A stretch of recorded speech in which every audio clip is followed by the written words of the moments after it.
Friends, ఇప్పుడే అందిన వార్త. బీఆర్ఎస్ కాంగ్రెస్తో విలీనం, రాష్ట్రమంతా షాక్. ఈ విషయాలన్నీ తెలుసుకునే ముందు వీడియోని పూర్తిగా చూడండి, అప్పుడే మీకు పూర్తిగా అర్థమవుతుంది. అదేవిధంగా చాలామంది సబ్స్క్రైబ్ చేసుకోకుండా వీడియోని చూస్తున్నారు, దయచేసి సబ్స్క్రైబ్ చేసుకోండి. సబ్స్క్రైబ్ చేసుకోవడం వల్ల నేను చేసే ప్రతి వీడియో అప్డేట్ మీకు ముందుగానే నోటిఫికేషన్ రూపంలో వస్తుంది. అదేవిధంగా లైక్ చేయడం మర్చిపోతున్నారు, దయచేసి లైక్ చేయండి. లైక్ చేయడం వల్ల ఇటువంటి ఇంపార్టెంట్ ఇన్ఫర్మేషన్ చాలామందికి రీచ్ చేసిన వాళ్ళు అవుతాం. ఇక లేట్ చేయకుండా వీడియోలోకి వెళ్ళిపోదాం. నిన్న మొన్నటి వరకు బీఆర్ఎస్ బీజేపీ ఒకటే అని మీడియాలో రాని వార్త అంటూ లేదు. కానీ తాజాగా కార్ యూటర్న్ తీసుకున్నట్లు తెలుస్తుంది. అసలు విషయం ఏమిటంటే బీఆర్ఎస్ పార్టీని కాంగ్రెస్లో విలీనం చేయబోతున్నారట. ప్రస్తుతం ఈ వార్త తెలంగాణ రాష్ట్ర రాజకీయాల్లో సంచలనం సృష్టిస్తుంది.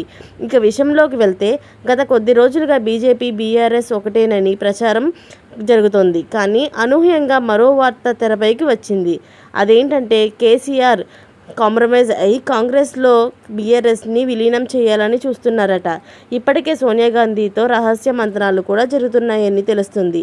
అయితే కేసీఆర్ కాంగ్రెస్లో బీఆర్ఎస్ని విలీనం చేస్తున్న సంగతి రేవంత్ రెడ్డికి కూడా తెలియదట. అయితే ఇది ఎంతవరకు నిజమన్న పూర్తి వివరాలు అయితే ఇంకా తెలియలేదు. పూర్తి వివరాల గురించి అయితే వేచి ఉండాల్సి ఉంది. ఇలాంటి లేటెస్ట్ అప్డేట్స్ అన్ని కూడా మీరు ముందుగానే పొందాలి అనుకుంటే ఛానల్ని సబ్స్క్రైబ్ చేసుకోండి. అలాగే పక్కనే ఉన్న గంట సింబల్ని క్లిక్ చేయడం మర్చిపోకండి. Thanks for watching friends.